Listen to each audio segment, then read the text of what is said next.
Welcome to our next lesson, Simple Product Sourcing. And here's what we're going to be covering in this video.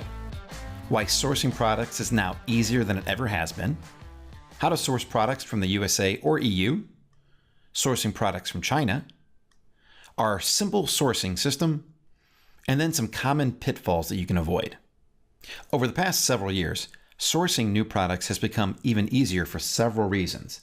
However, the primary reason is because of Alibaba.com. Virtually any product that you could ever want to have manufactured is available on that one website. Now, Rich Henderson showed you how to use Alibaba in our previous video in order to get some estimated profit margins, but we're going to start digging in and using that in more detail in our upcoming videos. Supplier competition has also increased, which is good for us because it makes them hungry for our business. This results in much more competitive pricing and lower MOQs. Suppliers have also become much more familiar with Amazon's FBA shipping processes, and therefore they know how to make this work and make it much easier on you. Alibaba's also gotten much better at keeping out some of the shadier sellers who may be out there just looking to make a quick buck and take advantage of you. It doesn't mean that you still have to keep an eye out for it, and we're going to show you how to do that later on, but it's not as much of a worry as it used to be. And finally, we've developed an extremely simple sourcing process that anyone can follow. Where you should source from will depend primarily on the types of products that you're sourcing. For health, beauty, and cleaning products, you'll want to source in the USA or possibly the EU if you live there, using Google to do your searches. Health and beauty are pretty much any products that go inside your body or on your skin. And we've added cleaning to this category because cleaning products can readily be found available and made in the United States. Some examples are creams, gels, vitamins, and supplements. And the USA does have the largest number of suppliers and products of these types, but if you do live in the EU, it still makes sense to at least check over there because you might be able to find a local supplier and not have to worry about importing them. For pretty much everything else, you'll want to source outside of the USA or EU using Alibaba.com. This means they're most likely made in China because these products are usually too expensive to have manufactured in the USA or the EU. So how do you actually do this? Well, I'm going to walk you through the entire process in upcoming videos, but let's quickly go over at a high level how it's done. If you're sourcing for health or beauty products in the USA or EU, you simply do an internet search. You would type in the type of product you're looking for, plus the terms either private label or manufacturer behind it. Then you would reach out to the suppliers you see using the contact templates that we're going to be giving you in the upcoming lessons. Now, there is another way that you can look for products to source inside the United States, and that's to look for private label trade shows in the USA that are near you that you might be able to attend. These can be great ways to be exposed to several different products and manufacturers all in one location, all looking for private label sellers like you. However, we don't recommend this for your first product. This is really best suited when you're already established with at least one successful product.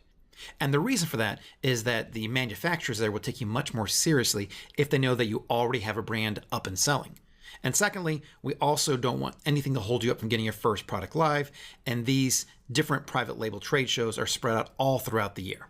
Now, outside of the USA is actually easier. You use Alibaba.com. You'll also use the exact same supplier contact templates as we're going to use for the USA and EU. Alibaba has manufacturers from all over the world. Now, primarily they'll be from China, but they also have suppliers from Pakistan, Taiwan, India, and many, many other countries as well. The entire process can be broken down into these following steps. You select the product that you wish to source. You search online for suppliers, either Google or Alibaba. You contact 5 to 10 suppliers and ask for certain things such as pricing, MOQ levels, production time, and packaging capabilities, and we'll tell you exactly what to ask for in the upcoming lessons. You then order and evaluate 2 to 3 samples from different suppliers. You choose the best supplier based upon the product quality and the price and the other things that we asked for earlier.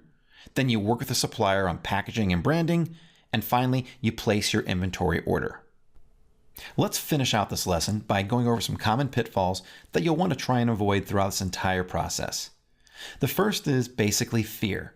The fear that your suppliers won't want to deal with you because you're new, or that you might say something wrong. There's absolutely nothing to worry about. These suppliers are simply people like you and I, and they're people looking to grow their business. And they know that one of the easiest ways to do that is to bring in new customers, which is exactly what we are to them. Besides, we're going to tell you exactly what to say to them, so there's absolutely nothing to worry about. No matter how excited we are to get our products up and selling on Amazon, you never want to skip the important part of ordering samples. Being able to hold and feel and see the product before placing an order is a critical part of the process that you never want to skip. You also want to make sure that you focus on product quality. Selling a product with poor quality is a surefire way to have problems for your company and brand down the road. You also want to make sure that you contact more than just one supplier. Even though we'll only be ordering initially from one supplier, it's always a good idea to have a few that you've contacted before, just in case something happens and you want to change suppliers down the road. Now, having multiple suppliers you're talking with also helps you during negotiations, and you should never be afraid to negotiate. Hardly ever is their first offer to you your final offer. Finally, you don't want to underestimate the total amount of shipping time that it'll take to get your product from your supplier to you or to Amazon. Oftentimes, they'll tell you that it takes about 21 or 22 days for an ocean container to be shipped overseas, and that's correct. However, there's always time on the front end and on the back end that you need to take into account. So that's it for this lesson. Head on over to the next one, where I'm going to show you how to set yourself up with a professional-looking business profile.